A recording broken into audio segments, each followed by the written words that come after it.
నమస్తే BC news కి స్వాగతం. నా పేరు నీలిమ. ముందుగా ముఖ్యాంశాలు. రాష్ట్రంలోని 130 జలాశయాల్లో పంప్డ్ స్టోరేజ్ ప్రాజెక్టుల ఏర్పాటుపై సీఎం చంద్రబాబు ఫోకస్. సెప్టెంబర్ నాటికి 6 లక్షల పీఎం సూర్యఘర్ సౌర్ కనెక్షన్ల ఏర్పాటుకు ఆదేశం.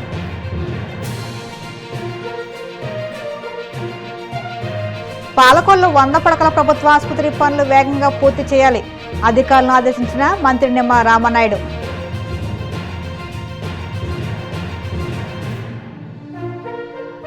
కర్నూలు జైల్లో ఎమ్మెల్యే విరూపాక్షిని పరామర్శించిన జగన్. చంద్రబాబు రెడ్ బుక్ పాలనతో ప్రతిపక్షాన్ని అణిచివేస్తున్నారని ఆరోపణ.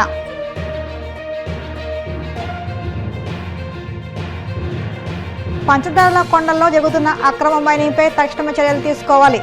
మాజీ మంత్రి గుడివాడ అమర్నాథ్ డిమాండ్. ఆంధ్రప్రదేశ్ను ఇంధన రంగంలో అగ్రగామిగా నిలబెట్టే దిశగా సీఎం చంద్రబాబు కీలక ఆదేశాలు జారీ చేశారు. రాష్ట్రంలోని 130 జలాశయాల్లో పంప్డ్ స్టోరేజ్ ఎనర్జీ ప్రాజెక్టుల ఏర్పాటుకు గల అవకాశాలు, సాధ్యాసాధ్యాలపై సమగ్రంగా అధ్యయనం చేయాలని అధికారులను ఆదేశించారు. అమరావతి సచివాలయంలో ఇంధన శాఖ పనితీరుపై నిర్వహించిన సమీక్ష సమావేశంలో ఆయన ఈ దిశానిర్దేశం చేశారు. పోలవరం ప్రాజెక్టు వద్ద పంప్డ్ స్టోరేజ్ ప్రాజెక్టు ఏర్పాటు ప్రతిపాదనపై చర్చిస్తూ రాష్ట్రంలోని ఇతర జలాశయాల వద్ద కూడా ఇలాంటి ప్రాజెక్టుల ఆర్థిక సాధ్యతపై నివేదిక సిద్ధం చేయాలని సూచించారు. పశ్చిమ గోదావరి జిల్లా పాలకొల్లులో 100 పడకల ప్రభుత్వ ఆసుపత్రిలో జరుగుతున్న అభివృద్ధి పనులను మంత్రి నిమ్మల రామనాయుడు పరిశీలించారు. వివిధ అభివృద్ధి పనుల పురోగతిని సంబంధిత అధికారులు, నిర్మాణ సంస్థల ప్రతినిధులు అడిగి తెలుసుకున్నారు. ముందుగా ఆసుపత్రికి చేరిన తల్లి బిడ్డ ఎక్స్ప్రెస్ వాహనాన్ని కూటమి నాయకులతో కలిసి ప్రారంభించారు. ఆసుపత్రికి వచ్చే రోగులకు ఇబ్బంది లేకుండా చూడాలని సూచించారు. పనులు వేగాన్ని పెంచాలని, నిర్దేశ గడువు లోపులో పూర్తి చేయాలన్నారు.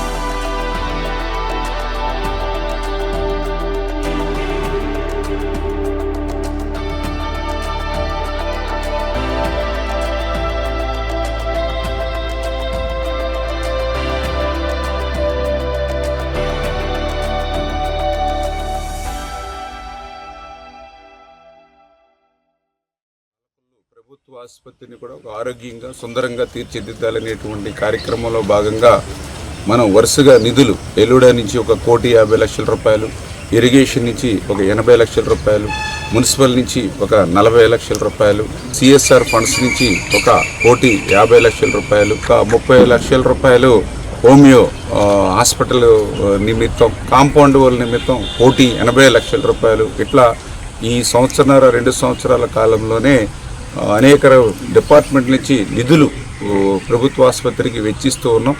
అయితే ఆ పనుల్లో అనుకున్నటువంటి వేగం కనిపించినటువంటి స్థితిలో యొక్క పేషెంట్స్కి ఒక నాణ్యమైనటువంటి వైద్యం అందించాలనేటువంటి మా ప్రభుత్వ లక్ష్యానికి అనుగుణంగా పనులు కాకపోవడంపై ఇప్పుడు ఏజెన్సీలకి అదేవిధంగా వాళ్ళకి నోటీసులు కూడా ఇచ్చి ఇమ్మీడియట్లీ ఆ పనుల్ని వేగంగా ప్రారంభించమని చెప్పేసి కూడా శానిటేషన్ సంబంధించి కూడా గతంలో మాదిరిగా కాకుండా ఎప్పటికప్పుడు క్లీన్గా చూసుకుంటూ బాధ్యతగా వ్యవహరించాలని చెప్పేసి కూడా అందరికీ కూడా సీరియస్గా కూడా చెప్పండి.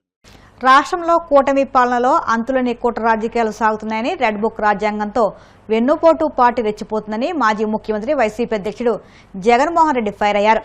కర్నూలు జిల్లాలో పర్యటించిన ఆయన పంచలింగాల వద్ద జిల్లా జైల్లో ఉన్న ఆలూరు ఎమ్మెల్యే విరూపాక్షిని పరామర్శించారు. అనంతరం ఆ జైలు వద్ద జగన్ మీడియాతో మాట్లాడారు. ఆంధ్రప్రదేశ్లో తీవ్ర స్థాయిలో అధికార దుర్వినియోగం జరుగుతుందన్న ఆయన అందుకు ఎమ్మెల్యే విరూపాక్షి అరెస్టు ఉదాహరణ చెప్పారు. ఇంకా విచిత్రంగా రాష్ట్రంలో బాధితులే నిందులో పాలవుతున్నారని, దాడికి గురైన వారిపైనే కేసులు పెడుతున్నారని, బాధితులకు అండగా నిలబడిన వారిపైన కేసులు నమోదు చేసి అక్రమంగా అరెస్టులు చేస్తూ దారుణంగా వేధిస్తున్నారని అన్నారు. నాయకులు ఏ రకంగా అక్రమ కేసులతో ఇరికిస్తా ఉన్నారు అని చెప్పడానికి ఇంకా కొన్ని ఉదాహరణలు చెప్తా. వైఎస్ఆర్సీపీ పార్టీలో ఎదుగుతా ఉన్న బీసీ నాయకులను చంద్రబాబు నాయుడు గారు ఏ రకంగా లక్ష్యంగా చేసుకున్నారు అనంటే, శ్రీకాకుళంలో మొన్న మత్స్యకార బీసీ నాయకుడు సిదిరి అప్పలరాజు సిదిరి అప్పలరాజు విషయంలో ఓ బైక్ యాక్సిడెంట్ ను, కార్ యాక్సిడెంట్ కూడా కాదు, ఓ బైక్ యాక్సిడెంట్ ను, ఓ రోడ్డు ప్రమాదాన్ని ఏకంగా వక్రీకరించి హత్య కింద, కుట్ర కింద, హత్య కింద బుక్ చేసినారు. ఒక బీసీ నాయకుడు, చివరికి అప్పలరాజును సైతం అరెస్ట్ చేసినారు. మత్స్యకార లీడర్, ఒక డాక్టర్. అప్పలరాజును చూడడానికి నేను పోతే ప్రజలు విపరీతంగా వచ్చిన సందర్భంలో చింతాడ రవికుమార్ అని చెప్పి ఆముదాల వలస మా కోఆర్డినేటర్, బీసీ నాయకుడు, కాళింగ కులస్తుడు, బీసీ నాయకుడు, ఆయన లేడీ ఎస్ఐను చంపబోయాడంట. నన్ను రిసీవ్ చేసుకోవడానికి ఇంతమంది జనాలు వచ్చిన పరిస్థితుల మధ్య పోలీసులు అక్కడ వీళ్ళని రాకుండా ఇంకా అడ్డుకుంటా ఉన్నారు. వాస్తవం చెప్పాలంటే ఆ లేడీ ఎస్ఐను చంపబోయారంట. అది కేసు. ఎవడన్నా పోలీసు వాళ్ళని, ఇంతమంది మనుషుల ముందర ఎవడన్నా పోలీసులు చంపుతారా? బుద్ధి జ్ఞానం ఎవడన్నా ఉందా? ఎవడన్నా కేసు పెట్టేవాడు ఎవడైనా?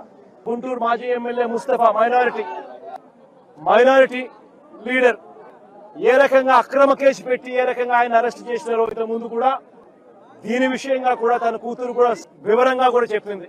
పొగాకు కొనుగోలు చేసేందుకు ఇల్లే డబ్బులు ఇస్తే ఆ మనిషి పొగాకు ఇవ్వాల, డబ్బులు వెనక్కి ఇవ్వాల, పైగా ఈ ముస్తఫా మీద కేసు, అక్రమ కేసు. ఇదెక్కడ న్యాయమో ఆలోచన చేయమని చెప్పి నేను కోరుతా ఉన్నా. పోలీసులు చేయాల్సింది డబ్బులన్నా ఇప్పించాలా, కనీసం సరుకన్నా ఇప్పించాలా. డబ్బులు ఇప్పించలేదు, సరుకు ఇప్పించలేదు, పైగా ముస్తఫా మీదనే కిడ్నాప్ కేసు. ఈయన స్వయంగా ఈ మనిషిని తీసుకొని పోయి పోలీసులకు ఈయన స్వయంగా అప్పచెప్పినాడు పోలీస్ స్టేషన్ లో. అయినా ఈయన కిడ్నాప్ చేశాడని రివర్స్ ఈయన మీద కేసు. కారుమూరు సునీల్ అని చెప్పి బీసీ నాయకుడు, యాదవ్ కులస్తుడు, ఆయన మీద మరో అక్రమ కేసు. ఏ కేసు పడితే ఆ కేసు, ఎవడి మీద చేయాలనుకుంటే వాడి మీద అక్రమ కేసులు ఇష్టం వచ్చినట్టుగా పెట్టడం, దొంగ సాక్ష్యాలను క్రియేట్ చేయడం, ఇష్టం వచ్చినట్టుగా అరెస్టు చేసుకుంటూ పోవడం రాష్ట్రంలో ఇవాళ జరుగుతా ఉన్నది ఇదే. ఎంత దయనీయమైన పరిస్థితిలో, ఎంత హేయమైన పరిస్థితిలో ఈ వెన్నుపోటు పార్టీ పాలనలో ఇవాళ పాలన జరుగుతా ఉందని చెప్పడానికి ఇంకొక ఎగ్జాంపుల్ చెప్తా.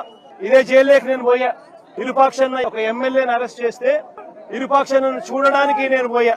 ఒక మాజీ ముఖ్యమంత్రిని నేను అవమానించడం కోసం కెమెరాలో లోపలికి పోవడానికి ఫోటో తీసుకుంటారు. మామూలుగా ఎవరైనా కూడా కూర్చోబెట్టి లోపలికి తీసుకొని పోయి కూర్చోబెట్టి ఎవరికైనా కూడా ఫోటో తీసి పంపిస్తారు. ఫోటో తీసి తర్వాత పంపిస్తారు. కేవలం నన్ను అవమానించాలని. ఇలా సేడిజం చూడు ఎలా ఉందో, సేడిస్టిక్ మెంటాలిటీ చంద్రబాబు నాయుడు గారికి ఎలా ఉంటుందని చెప్పడానికి చెప్తా ఉన్నా. నన్ను గ్రిల్ బయట నిలబెట్టించి గ్రిల్ బయటనే ఫోటో ఇలా తీస్తున్నారు. నేను అడిగినా, ఇది మామూలుగా అందరికీ ఇదే మాదిరిగానే తీస్తారా అని. ఎందుకనంటే మా ప్రభుత్వ హయాంలో రిఫార్మ్స్ తీసుకొచ్చినాం. పీపుల్ ఫ్రెండ్లీ పోలీస్ స్టేషన్ ఏర్పాటు చేసినాం. పోలీస్ స్టేషన్కి ఎవడైనా వచ్చినా కంప్లైంట్ ఇవ్వడానికైనా కానీ ఇంకొకటికైనా కూడా కూర్చోబెట్టి కర్టసీ ఎక్స్టెండ్ చేసి చిక్కటి చిరునవ్వుతోనే కంప్లైంట్ తీసుకునే వ్యవస్థను మేము తీసుకొచ్చినాం.